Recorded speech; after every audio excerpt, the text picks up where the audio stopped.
Assalamualaikum warahmatullahi wabarakatuh. Alhamdulillahirrahmanirrahim. Wassalatu wassalamu ala asrafil anbiya'i wal mursalin wa ala alihi wa sahbihi ajmain. Amma ba'du. Oke, ini saya panggil teman-teman aja ya, semua ya. Atau saya panggil guys, biar agak kekinian. Guys, oke. Ya, jadi ini nama saya ya. Jadi kalau dari logat saya dari mana nih kira-kira? Hah? Asalnya dari logat.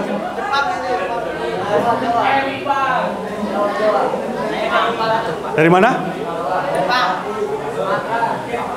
Ya, saya besar lahir di Jogja, tapi orang tua dari Palembang. Ada yang dari Palembang nggak? Oke. Nah, jadi teman-teman begini. Sekarang kita semua hidup di era digitalisasi. Ya. Ini semua berarti umurnya berapa sekarang kira-kira? Yang 17 tahun ke atas angkat tangan. 17 tahun ke atas angkat tangan. Ini usia berapa? Usianya berapa? Usianya berapa? 18. Nah, ya benar. 17 tahun ke atas angkat tangan, angkat tangan.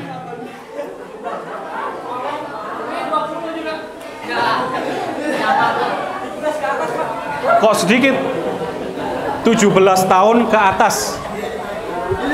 Semua kan? Bukan? Yang nggak angkat tangan berapa usianya? Di bawah 17? Oh, oke. Yang di bawah 17 angkat tangan. Oke. Ya. Oke. Tenang dulu. Ya, perhatikan. Oke, perhatikan sebentar ya. Nah, sekarang kita semua hidup di era digitalisasi. Ya. Kalian semua itu dinamakan natif digital. Jadi, anak yang lahir memang di era digital. Dan perbedaan era digitalisasi ini satu situasi yang memang tidak terbayangkan di saat-saat atau situasi sebelumnya. Jadi di era digitalisasi, currency-nya, ya, tolak ukur berpikirnya adalah pertama nyaman dan cepat. Jadi aplikasi itu nyaman dan cepat. Untuk apa-apa, mau belanja senyaman mungkin, secepat mungkin. Untuk berkirim pesan senyaman mungkin, secepat mungkin. Jadi adik-adik di sini itu dulu berkirim pesan itu harus tulis surat, kemudian ditaruh dalam perangko, dalam amplop, kemudian ada perangkonya, kemudian ke kantor pos atau ke kotak pos. Kalau sekarang adik-adik semua cukup dengan WhatsApp ataupun email. Siapa yang nggak punya smartphone di sini? Punya semua kan? Pasti rata-rata punya semua. Ya. Oke. Sekarang ya, di seluruh Indonesia itu datanya ya, 216 juta penduduk Indonesia. Ya. Termasuk nanti sebagian besar adalah adik-adik di sini. Kalau di sekolah boleh bawa HP nggak? Nggak boleh. Tapi di rumah punya? Punya ya. Itu 216 juta penduduk Indonesia. Ya. Sekarang berapa jumlah penduduk Indonesia? Saya tanya. 280 juta. Ya, 280 juta. 216 juta diantaranya itu mengakses internet setiap harinya 7 jam 42 menit rata-rata. Bayangkan ya, 7 jam 42 menit. Ditambah waktu istirahat kita. Jadi waktu produktif kita, waktu belajar kita, waktu kerja kita, itu setengahnya sudah dipakai di dunia digital. Lewat tadi chatting, lewat belanja online, lewat sosial media. Sosial medianya apa saja sekarang ada yang punya? Instagram punya nggak? Pasti punya satu akun rata-rata. TikTok? Punya juga. Apalagi selain dua itu? Hah? Apa? Oh, CapCut. Itu sosial media juga. Oke, apalagi? Sini yang sebelah sini apa, Dek? Twitter. Jadi masing-masing satu orang punya berapa akun? 2, 3. Nah, ini semua kita setiap hari hidup di dunia ini ya, lewat pintu masuk Twitter, ya, Instagram, belanja online, ya, itu yang membuat kita sehingga 7 jam 42 menit mengakses dunia digital. Oke? Nah, sekarang kita tahu bahwa aplikasi-aplikasi tadi bermanfaat, ya, atau bahkan membantu kita untuk melewati masa pandemi. Waktu pandemi pakai Zoom nggak? Sekolahnya, ya, yang membantu kita untuk survive di masa pandemi, ya, termasuk WhatsApp dan segala macam. Ya. Itu semua sisi positif yang kita syukuri. Ya. Kalau dunia IT belum semaju itu, ya bagaimana kita nanti melewati pandemi kemarin dan segala macam. Oke, itu sisi positifnya, sisi terangnya. Oke. Sekarang, ya, ternyata ada sisi gelapnya yang mungkin kita tidak semua aware. Gitu. Ada sisi gelapnya yang mungkin kita tidak sadar. Gitu. Oke. Nah, sekarang kita lebih jauh menganalisis. Ya. Menganalisis itu artinya melihat sesuatu lebih tidak hanya dari yang terlihat, tidak hanya dari yang biasa kita pakai sehari-hari. Kita bertanya, menganalisis itu bertanya lebih dalam, ya. Berpikir lebih mendalam. Kita tanya yang pertama, aplikasi-aplikasi tersebut yang punya siapa? Oke, coba adik-adik pikirkan, aplikasi-aplikasi tersebut yang punya siapa?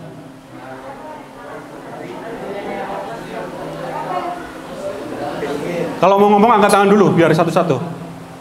Silakan, kita seinteraktif mungkin supaya lebih tidak ngantuk, nah, supaya lebih semangat. Ayo silakan. Itu pertanyaan pertama, yang punya siapa? Oke. Contoh Instagram yang punya siapa? Mark siapa? Mark Zulkarnain. Artinya orang Indonesia atau orang luar? Jawabannya tahu, orang luar. Sekarang Meta punya orang yang sama. TikTok punya Cina. Orang Indonesia atau orang luar? Sering belanja online nggak? Pakai apa? Belanja apa? Nggak mungkin apa. Sultan apa aja? Belanja apa? Sepatu? Oke, ada 5 raksasa belanja online digital di Indonesia. Yang warna merah, warna oranye, warna hijau, warna putih biru, apalagi? Kuning apa kuning? Oke, intinya 5 perusahaan atau 5 aplikasi belanja online itu punya siapa? Ada yang tahu punya siapa? Punya siapa, Mbak? Dek.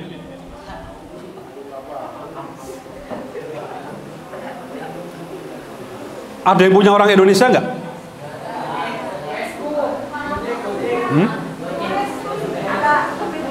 Rata-rata itu semua dari 5 perusahaan belanja online itu, 3 sejak lahir punya orang asing.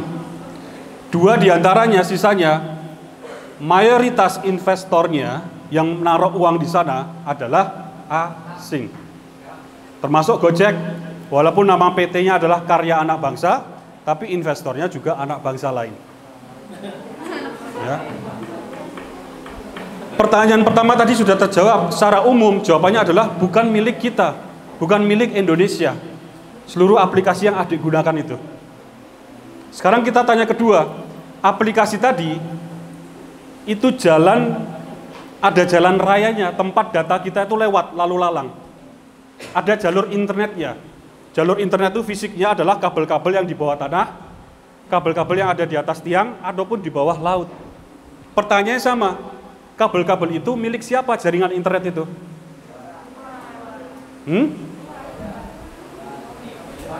Ya. Ternyata yang milik kita sendiri itu sedikit. Yang paling banyak adalah milik asing, terutama milik China.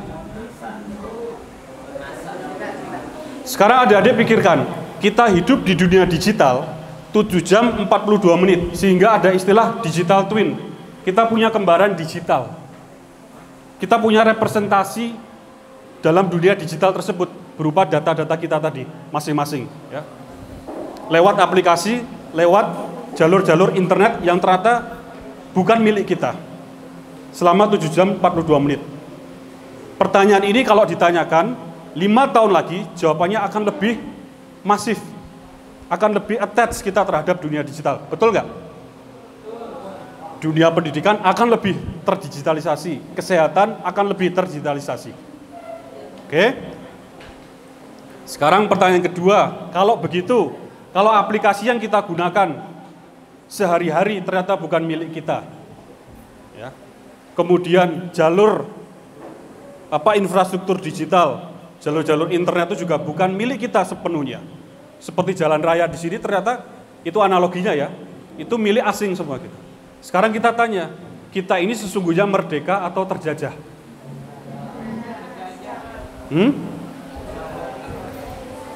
Ayo, kok ngelamun? Merdeka atau terjajah?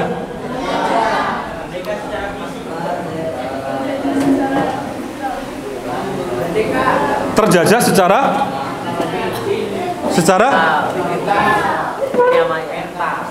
kalau jawabannya terjajah secara digital, kita bertanya, apakah kehidupan digital kita itu berbeda dengan kehidupan sehari-hari kita? Coba dijawab. Sehari, waktu produktif kita kira-kira 14 jam. Setengah lebih kita di dunia digital. Artinya, pertanyaannya, kita ini, dunia digital ini kehidupan kedua kita atau kehidupan sehari-hari kita? Sehari-hari. Jadi kita tidak terjajah dalam dunia digital. Kita terjajah dalam kehidupan sehari-hari kita. Betul nggak? Yang kita tidak sadari, kita tidak rasakan. Oke? Sekarang dapat pokok permasalahannya ya. Dunia digital kita, dunia sehari-hari kita, ya, nanti adik-adik lulus akan semakin attach lagi. Tidak ada lagi larangan menggunakan HP setiap hari, dan adik akan semakin independen dan bertanggung jawab untuk menggunakan dunia digital masing-masing. Karena itu semua ya bukan milik kita, maka aturan dan siapa yang mengatur itu terserah yang punya aplikasi, terserah yang punya jalan raya internet tadi. Betul nggak? Sekarang adik-adik bayangkan, kalau yang punya jalan raya internet tadi, bayangkan ada jalan raya kan depan kita itu, tempat lalu lalang data kita, aplikasi-aplikasi yang kita gunakan, semua pemiliknya berkumpul dalam satu tempat, dalam satu hari. Umpamanya sekarang berkumpul di satu tempat di Kota Bogor. Ya. Si Mark, si pemilik TikTok, pemilik Tokopedia dan segala macam yang asing-asing itu semua berkumpul di satu ruangan, kemudian mereka diskusi. Mereka sepakat kita hentikan seluruh layanan di Indonesia. Kita hentikan WhatsApp, kita hentikan Instagram, Twitter, TikTok, kita hentikan Tokopedia, Lazada dan segala macam yang ada di Indonesia nanti setelah zuhur. Coba bayangkan, apa yang akan terjadi? Kira-kira apa deh? Coba dibayangkan, WhatsApp mati. Instagram tutup, TikTok wassalam, tidak bisa lagi diakses semuanya. Belanja online tidak bisa. Kira-kira apa yang akan terjadi? Coba angkat tangan, berikan pendapatnya. Pendapat itu tidak ada yang salah, ya silakan. Angkat tangan.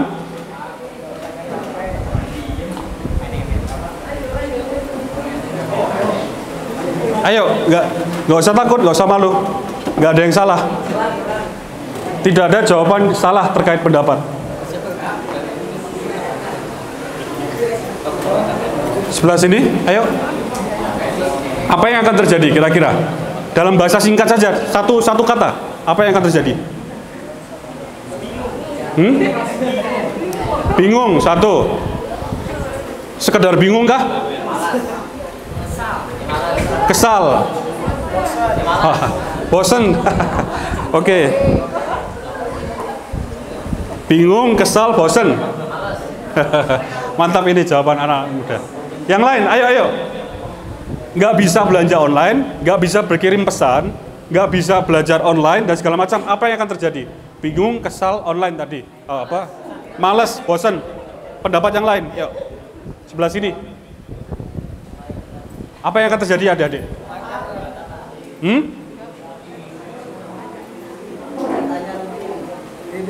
Metanya rugi. Perusahaannya rugi. Oke, tapi yang dihentikan hanya di Indonesia. Oke, rugi, tapi ini keinginan si Mark Zulkarnain tadi yang pengen.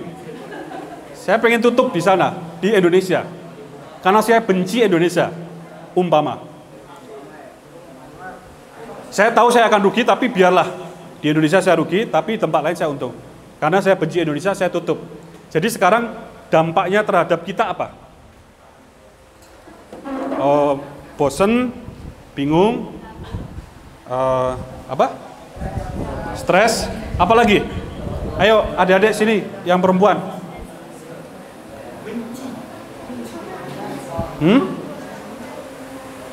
Yang keras?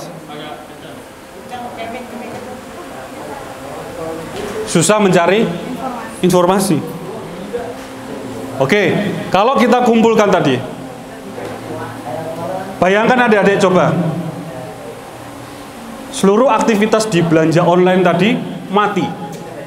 Bayangkan berapa UMKM atau usaha-usaha kecil yang jualan di sana. Bisa jualan nggak? Kalau nggak bisa jualan, bisa ngasih makan keluarganya nggak? Efeknya ternyata tidak sekedar bosan, tidak sekedar bingung, lebih jauh dari itu. Kalau itu berlangsung 2 minggu, bagaimana tadi? Berarti banyak orang jatuh miskin. Bayangkan deh, aplikasi tadi kalau di stop, dampaknya itu luar biasa. Ada yang tidak makan, ada yang jatuh miskin, jatuh bangkrut. Sekarang pelajar, ya, yang tadinya harus belajar online, kalau ini bayangkan pertanyaan ini ditanyakan 10 tahun lagi, di mana belajar online semakin intens umpamanya. Apa yang akan terjadi? Kita nggak bisa komunikasi dengan keluarga lewat WhatsApp dan segala macam. Jadi bisa terjadi chaos. Chaos itu kebingungan tapi tingkat dewa. Kebingungan tingkat tinggi. Harus ngapain? Kepanikan yang luar biasa. Ya. Kalau itu chaosnya berlangsung dalam waktu yang lama, lebih dari seminggu, 2 minggu, Indonesia bisa kolaps. Bayangkan, ada sisi positif dari aplikasi-aplikasi tadi, tapi ada sisi negatif yang ternyata kita belum persiapan. Oke?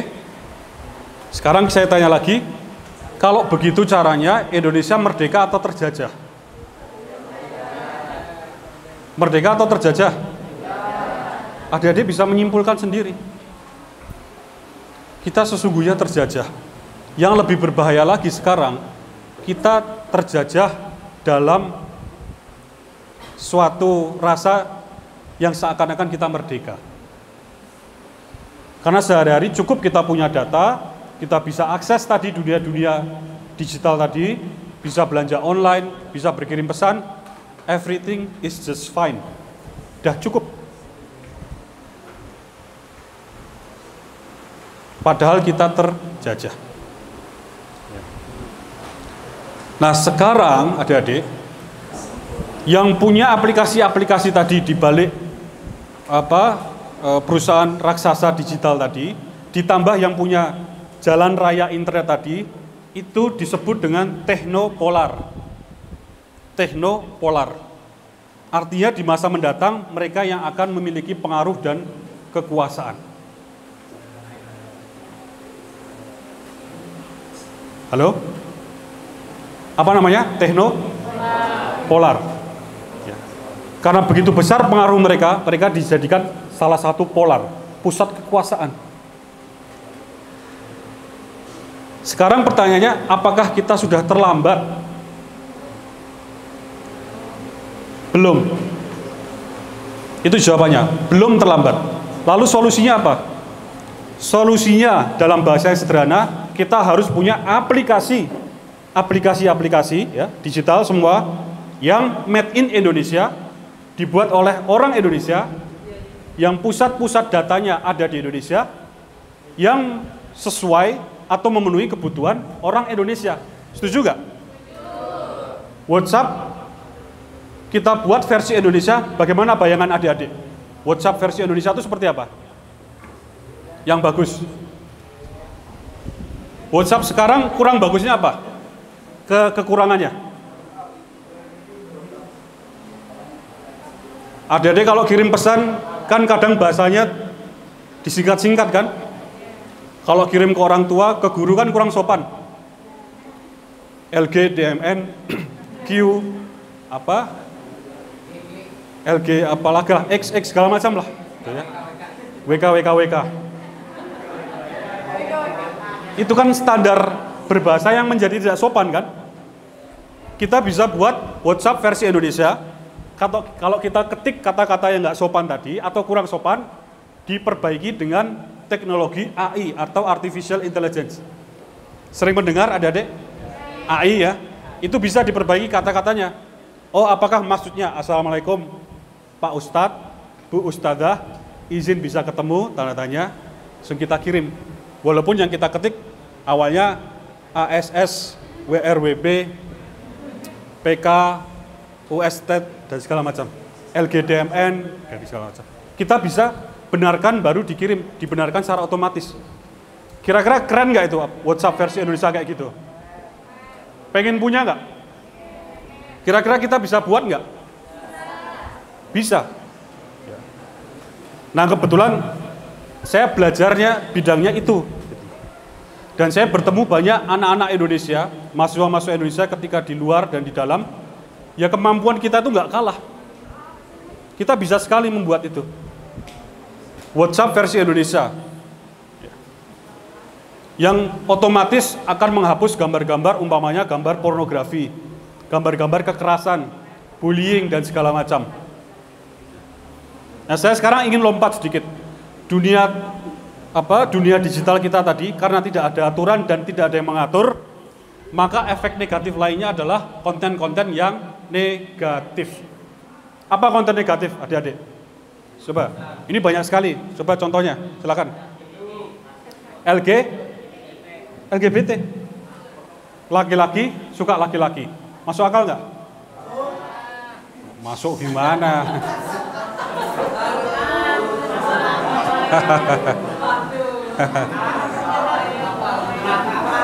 Masuk akal nggak? Perempuan suka perempuan. Pernah lihat ayam jantan kejar ayam jantan? Betina kejar betina? By nature, naturalnya kita diciptakan Allah Subhanahu wa Ta'ala itu ketertariknya berpasang-pasangan, lawan jenis dalam hal itu. Jadi itu sesungguhnya suatu penyakit atas nama modernisme, globalisasi, supaya keren di dunia barat diperbolehkan. Kita supaya keren, supaya eksis ikut-ikutan. Itu semua bisa disembuhkan. Dan ini bukan terjadi pertama kali. Sejak zaman Nabi Lut pernah terjadi juga. Ya kan? Itu contohnya, kalau tidak ada aturan, tidak ada yang mengatur dalam dunia digital kita. Kalau aplikasi-aplikasi tadi adalah milik bangsa Indonesia, pusat datanya di Indonesia, jalur internet di Indonesia, bisa kita atur. Konten-konten LGBT itu jauh tidak akan masuk dunia digital Indonesia. Tidak akan masuk WhatsApp. Hoax-hoax, berita bohong tidak akan masuk. LGBT, pornografi tidak akan masuk. Pornografi itu segala macam merusak otak kita. Ya. Di luar negeri sana penelitian mengatakan pornografi itu sama kategorinya dengan kecanduan terhadap substance, narkoba. Belum konten-konten yang sifatnya hedon, konsumtif. Apa itu? Konten-konten flexing. Tuh, kita semua sepakat. Siapa yang suka flexing di sini? Flexing itu apa sih? Pamer. Kadang-kadang yang dipamerkan bukan miliknya, tapi supaya eksis, foto di depan mobil orang, foto di depan rumah, foto di depan apa-apa orang, captionnya baru beli nih, ya, dapat kado nih. Nah ini adik-adik, ini peradaban kita jadi turun. Adik-adik semua, generasi mendatang Indonesia, Anda semua kan generasi zilenial, itu kan masa depan Indonesia. Nah, konten-konten negatif ini akan membuat adik-adik semua itu mentalnya, kapasitasnya, kepercayaan diriannya, kecerdasannya, itu semua turun. Padahal kita butuh generasi muda, pemimpin masa depan yang siap, yang lebih cerdas, lebih punya kapasitas, punya kapabilitas, dan segala macam. Itu sekali lagi kalau dunia digital kita tidak diatur, bukan made in Indonesia. Tapi sekarang kita sampaikan tadi, insya Allah belum terlambat, kita masih bisa berbuat. Menuju ke sana pertama adalah buat aplikasi sebanyak-banyaknya yang made in Indonesia, pusat datanya di Indonesia, dan menyesuaikan kebutuhan Indonesia. Setuju nggak? Setuju nggak sini yang laki-laki? Siap nggak? Jadi nanti sudah ancang-ancang kuliah berapa tahun lagi? 2 tahun lagi? Sebagian, nggak harus semua dong ya. Sebagian, syukur-syukur ada yang bercita-cita masuk ilmu komputer atau informatika. Ada yang bercita-cita ke situ? Coba angkat tangan. Ilmu komputer atau informatika? IT lah. Ada yang perempuan juga bagus. Ya. Hah? Ya, jadi perempuan juga bisa. Ya. Ya, saya punya teman-teman programmer yang di luar negeri. Ketika sekolah dulu, perempuan biasa saja, nggak masalah. Semua bisa. Ada yang bidang itu, ada yang bidang manajemen, ya, bisnis dan segala macam, semuanya dilalui, nggak masalah. Jadi kita harus punya aplikasi-aplikasi digital made in Indonesia yang membangun peradaban Indonesia. Saya ingin sampaikan satu data lagi adik-adik. Belanja online familiar ya. Tahun 2021, belanja online di seluruh Indonesia itu nilainya ada yang tahu, pernah baca berapa? Kalau dikumpulkan, ada yang pernah tahu? 401 triliun rupiah. 401 triliun rupiah. Triliun nolnya berapa? 401 triliun. 401 000 000.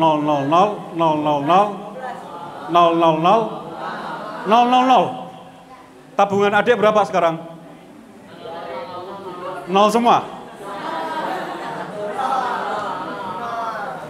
Bayangkan, besar sekali nilai transaksi online tahun 2021 di Indonesia Raya. Sebagian besar itu juga transaksi adik-adik beli sepatu, beli baju, dan segala macam. Kalau belanja online, belinya apa sih sebenarnya? Seringnya? Hah? HP? Oh. Sikat gigi? Diskon? Ya, diskon ongkir ya. Lumayan ya. Yang mbak adik-adik nih, yang perempuan, belanja apa? Skincare. Oh. Ya. Ya perempuan, ya. Kalau jawabannya sini skincare, baru agak bingung, ya. Apalagi yang sebelah sini belanja online-nya apa? Sepatu udah, baju udah, apalagi? Eriko apa itu? Merek baju. Eriko. Pakai C atau K? Heri? H? E? Indonesia? Brand Indonesia ya? Nah, bayangkan 401 triliun tadi, ternyata adik-adik, dengarkan dulu. Dari 401 triliun tadi, ternyata setelah dilihat, 90% itu adalah produk asing.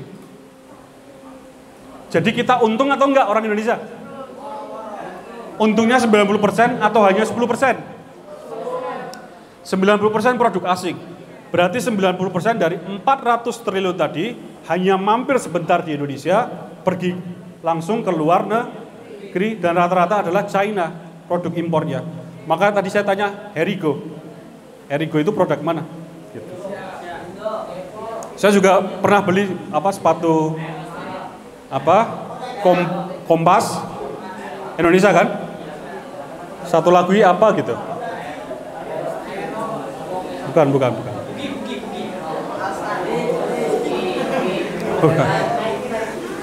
Nah, kita bayangkan bisa buat aplikasi digital untuk belanja online versi Indonesia, pusat datanya di Indonesia, tapi kita balik 90% harus produk Indonesia. Bagus nggak kira-kira? Dari 400 triliun tadi, 360 triliun itu berputar di Indonesia. Kita bisa buat. Nah, adik-adik, ini saya tutup. Jadi untuk memulai itu tadi, ya, kita harus bergerak. Mulai dari diri kita. Yang pertama ini kita membuat gerakan namanya daulat digital. Tujuannya apa? Membangun kedaulatan digital di negeri ini. Nanti akan semakin adik-adik merasakan dalam 5 tahun ke depan betapa pentingnya kedaulatan digital. Di Swedia, tahun ini sudah melarang seluruh penggunaan perangkat digital untuk anak SD. Mereka back to nature, back to basic, menggunakan kertas dan pena, pensil. Karena tahu efek negatif dari digital yang berlebihan. Ya, jadi kita membangun gerakan namanya daulat digital, itu mengundang seluruh anak negeri termasuk adik-adik bisa semua terlibat. Apa yang akan dilakukan? Kita akan membangun kesadaran pentingnya hidup dalam dunia digital secara lebih bijak, secara penuh kesadaran. Jadi kalau akses internet, ya ada batasan waktu, ada batasan konten yang kita akses. Ya. Jadi yang negatif-negatif itu filter, kita tidak akses dan segala macam. Ya. Kemudian kita bangun konsep-konsep aplikasi apa saja yang bisa kita buat, itu di daulat digital. Nah ini bisa mendaftar di daulatdigital.id. Ini masih satu form untuk pendaftaran saja.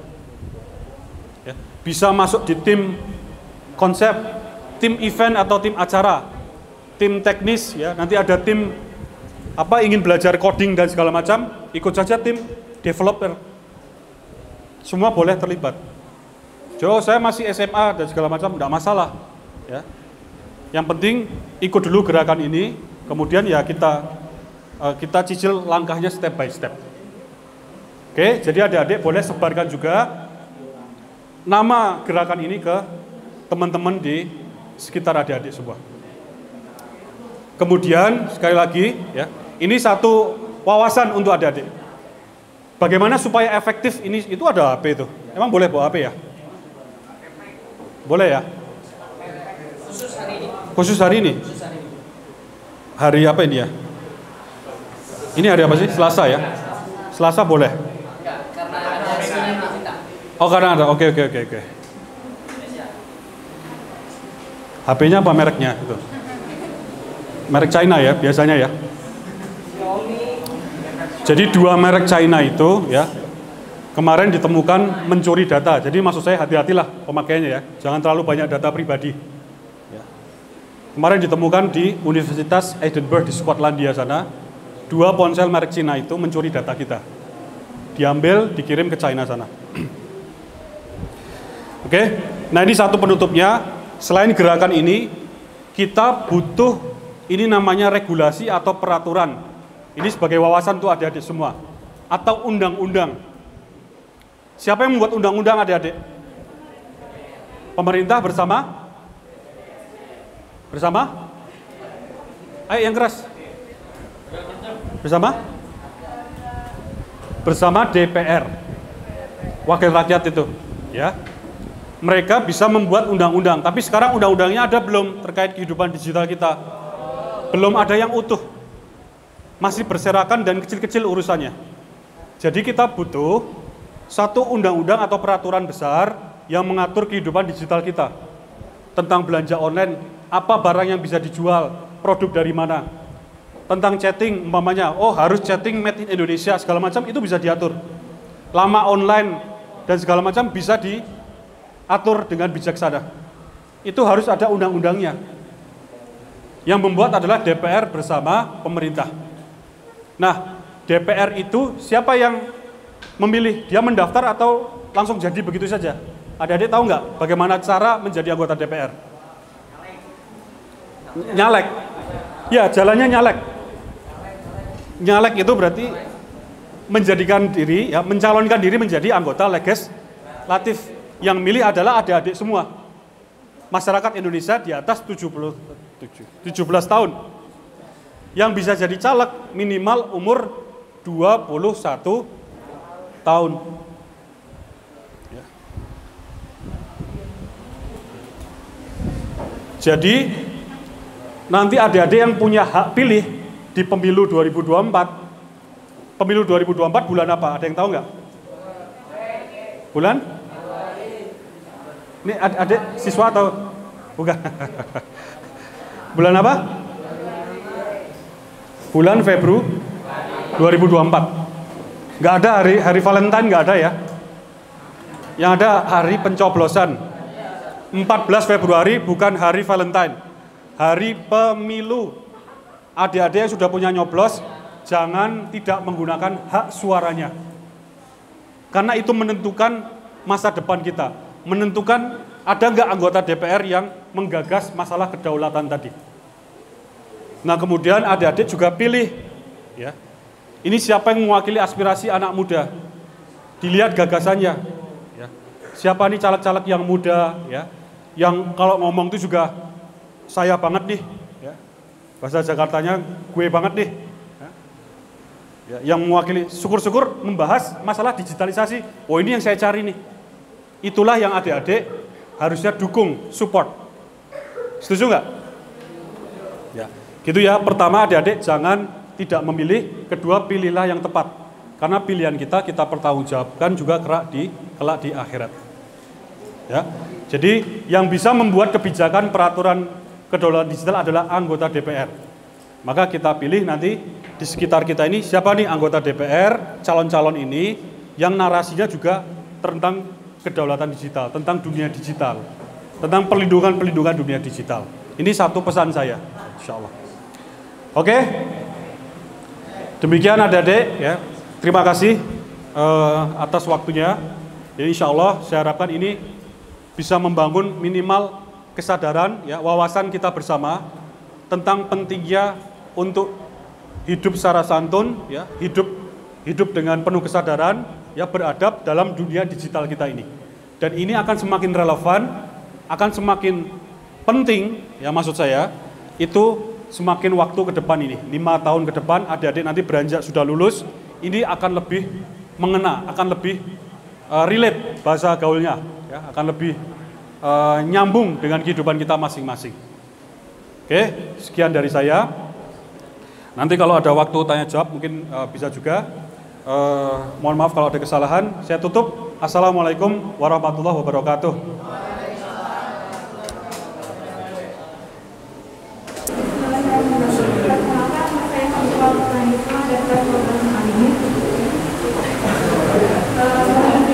Bagaimana seorang bisa menerapkan digital literasi dan mengelola sesuai aspek prinsip seperti privasi, keamanan, dan resiko terkait pembentukan jejak personal branding dan lain-lain. Coba diulangi atau saya baca, coba ada.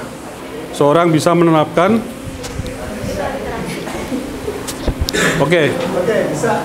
Ini kedua juga pertanyaan? Bukan? Oke. Langsung saya jawab ya? Langsung saja. Oke, pinjam. Mbak siapa tadi?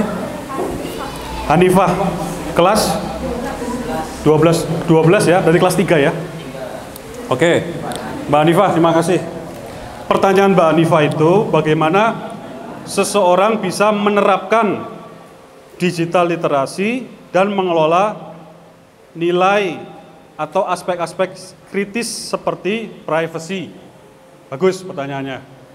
Keamanan dan risiko terkait pembentukan apa nih?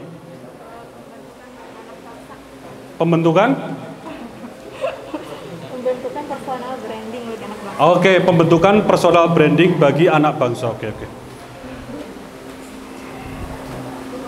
Oke, sekarang saya ingin menjelaskan berangkat dari pertanyaan ini ya. Adik-adik, ketika kita mengakses dunia digital lewat sosial media, lewat belanja online, maka setiap dari diri kita itu, individu kita itu di dunia digital bentuknya adalah data. Oke? Mbak Hanifah, itu ada datanya di dunia internet. Mas siapa namanya? Ya? Sahyal. Sahel. Mas Sahel ada datanya di dunia internet. Semuanya ini yang mengakses internet kita ini, itu ada wujudnya dalam bentuk data. Sekarang, data itu tidak hanya tulisan-tulisan yang tidak penting, angka-angka tidak penting. Data itu semua bisa diolah, ya, sehingga menjadi sesuatu yang sangat bermanfaat dan sangat berharga. Sehingga dikatakan data itu adalah cadangan minyak yang baru, the new oil. Mengapa? Karena bisa jadi duit, bisa dikapitalisasi. Ya. Sekarang negara-negara besar, termasuk perusahaan-perusahaan besar yang saya sebutkan tadi, WhatsApp segala macam, itu berusaha menguasai data. Karena dia akan memiliki pengaruh yang besar di masa depan. Dengan data, dengan kemampuan AI, kita bisa tahu seluk-beluk detail A sampai Z setiap orang di ruangan ini. Sukanya makan apa, suka pakai baju apa, data pribadinya, nama dan segala macam, ya. Bahkan bisa dimodelkan, dia cita-citanya apa, bisa dimodelkan dengan AI. Pengen jadi ini, pengen jadi itu. Bahkan dia sukanya siapa, bisa tahu semua A sampai Z, cukup dengan data itu dikumpulkan. Ya. Itu kenapa sekarang data itu sangat benar-benar diperebutkan. Nah, sekarang ada kaitannya dengan keamanan. Tadi selalu saya sebutkan, kalau aplikasi digital yang bagus untuk Indonesia, selalu pusat datanya di Indonesia. Sekarang WhatsApp itu bukan di Indonesia. TikTok di mana servernya? Pusat datanya? Di Indonesia atau di China? China. Ada nggak yang di Indonesia aplikasi tadi? Nggak ada. Orang yang punya mereka, pusat datanya di negara masing-masing. Kalau pusat datanya di negara masing-masing, di luar negeri Indonesia, kita punya privacy nggak sesungguhnya? Terjawab kan? Kita punya data kita aman nggak sesungguhnya? Data kita yang punya siapa? Kita atau orang lain? Orang lain deh. Ternyata mereka lebih tahu barangkali detail tentang kita dengan sesuatu yang kita sadari lewat kehidupan digital kita ini. Mereka lebih paham gerak-gerik kita. Kita lokasinya di mana hari ini, selama seminggu itu di mana saja rutenya, mereka tahu.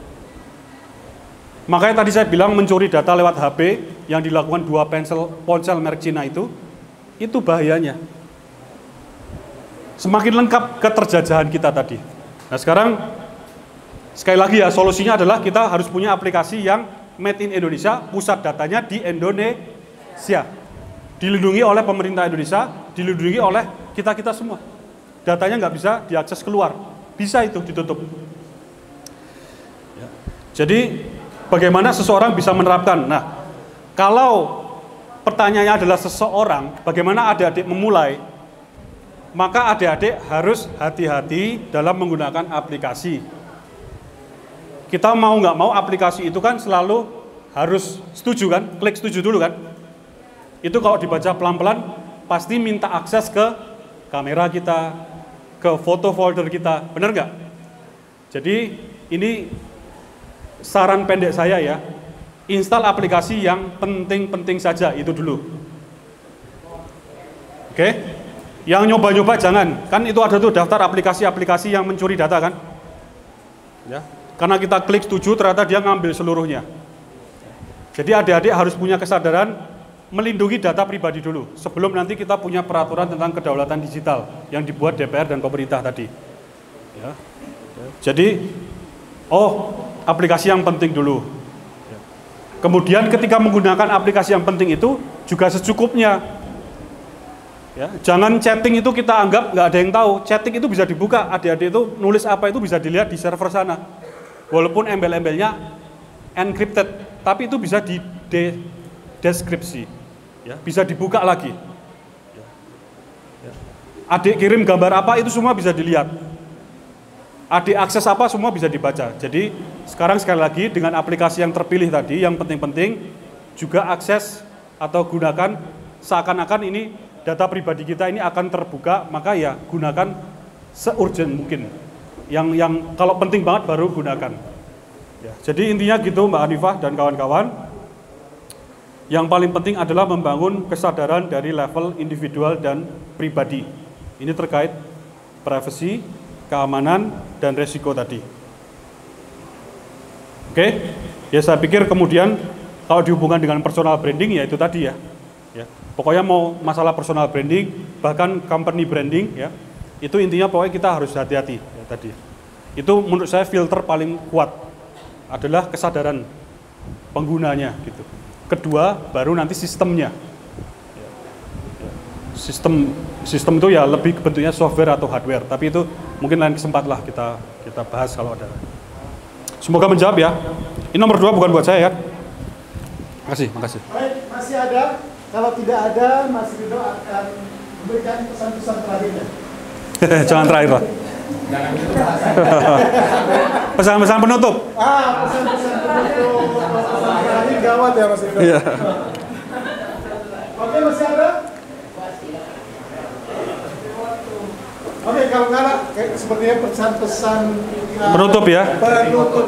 Ya. Nah, adik-adik pasti pernah mendengar pemuda hari ini adalah pemimpin masa depan. Dan itulah yang ada di hadapan saya. Adik-adik adalah pemuda hari ini dan pemimpin masa depan. Sekarang adik-adik bayangkan pemimpin masa depan yang ideal seperti apa, tujulah itu. Pantaskan diri adik-adik, persiapkan adik-adik semua seperti itu. Ya. Jadi harapan itu semua harus dimulai dengan diri adik-adik masing-masing. Ingin jadi profesor, ingin jadi guru, semuanya insya Allah mulia. Kita ingat fitrah penciptaan kita, kalau di Al-Baqarah 30 itu adalah wa idz qala rabbuka lil malaikati inni ja'ilun fil ardi khalifah. Setiap dari adik-adik ini punya tugas yang mulia. Maka pantaskan diri dan persiapkan diri adik-adik masing-masing. Kaitannya dengan dunia digital ini adalah dunia yang sekarang kita hidupi dan akan kita hadapi ke depannya. Jadi adik-adik ini harus menjadi agen ya, yang paham tentang digitalisasi, yang paham tentang bagaimana kehidupan digital yang berdaulat, yang santun, ya, yang beradab dan segala macam yang seperti kita diskusikan tadi. Ya. Kemudian ya namanya agen, sebarkan dan menjadi bagian yang membawa perubahan tadi. Jadi semua punya takdir yang mulia, punya tujuan yang mulia. Ya, pengen jadi apa saja diamini, ya. Pengen apa? Cita-citanya apa nih? Coba saya pengen dengar nih gambarannya. Ada yang pengen kuliah ke luar negeri? Diamini, ya. Jadikan doa. Dulu saya juga cuman bermimpi gitu ya. Bisa nggak kuliah ke luar negeri? Tapi saya simpan terus gitu harapan itu. Alhamdulillah. Sekolah termasuk yang mendapat rezeki Allah lah, dapat beasiswa. S2 di 2 tempat, S3 di 1 tempat. Semua di Eropa Barat, Eropa Tengah. Bahkan saya sempat ke Amerika juga untuk riset dan segala macam. Semuanya beasiswa. karena harapan tadi. Ada yang pengen nikah cepat? Ada yang pengen nikah cepat nggak? Nikah muda? Oh nggak ada ya?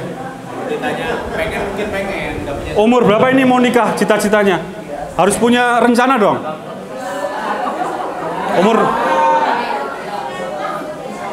Umur berapa? 25. 26. 19. Ini diamini malaikat loh ya. Umur berapa? 21, 22. Nah semuanya itu ya yang punya harapan sekali lagi disimpan. Ya terus diingat-ingat, insya Allah jadi doa. Dulu saya pengen kuliah ke luar negeri, itu didengar Allah ya karena saya simpan terus. Insya Allah akan membuka jalan-jalan kita menuju ke sana. Ya tentu nggak dengan diam diri ya, tentu dengan melamar beasiswa, memantapkan diri dan segala macam.